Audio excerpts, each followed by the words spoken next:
Jared here with journal entry number 2, week 2. We really had a really good week of research for our last assignment with our group project that is due actually tonight. And when we split up in our groups, we had a really good discussion. Me and my partners really went back and forth, trying to figure out which ways we can help Zimbabwe and what they want. But what we did was when we split up into groups, Dr. Tanner asked us what questions do we want to send in, since he was going to Skype them, and what questions did we want to ask the committee in Zimbabwe, and if so we can get a response for them. And I think one of the main questions that we all agreed on in the class was, what do they want? What do they want from us? And that's what I've been asking, since pretty much since day one is, what do they want from us? What can we provide them? What services? What techniques, teaching skills, abilities that we can provide for them? And that's how we kicked off the group little activity. And once I got into the group, we really hit it off with some key points. And a couple of the questions were, obviously the main was, what do they want from us? How can we help them? And another thing that we got involved with was, how involved are the parenthoods involved with the children's activity in school?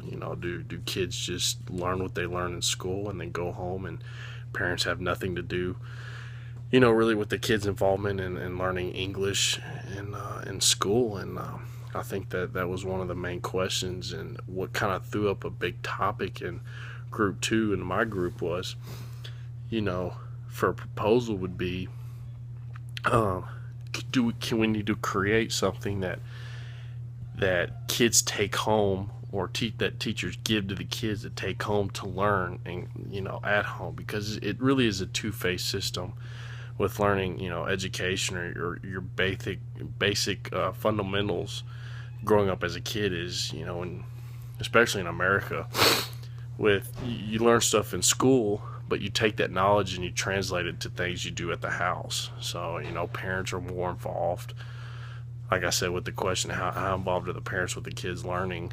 And is there something that we can create, or we can come up with activities that kids are able to take home and learn at home as well, so they're getting a two-part system in one.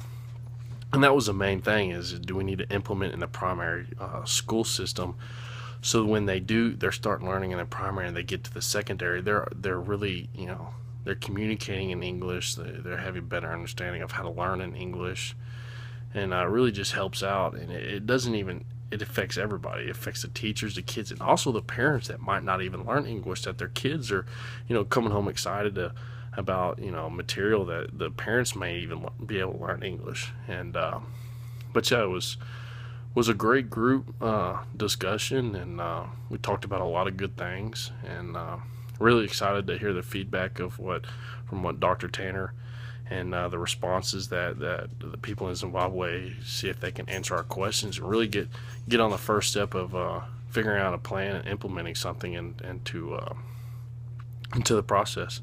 But yeah, that was pretty much what we did today, and that's about it. Kind of wrap up this journal entry number 2, but really excited to really hear what they have to say to respond to our questions, and ready to get after it for this week and next week. So see y'all in journal entry number 3.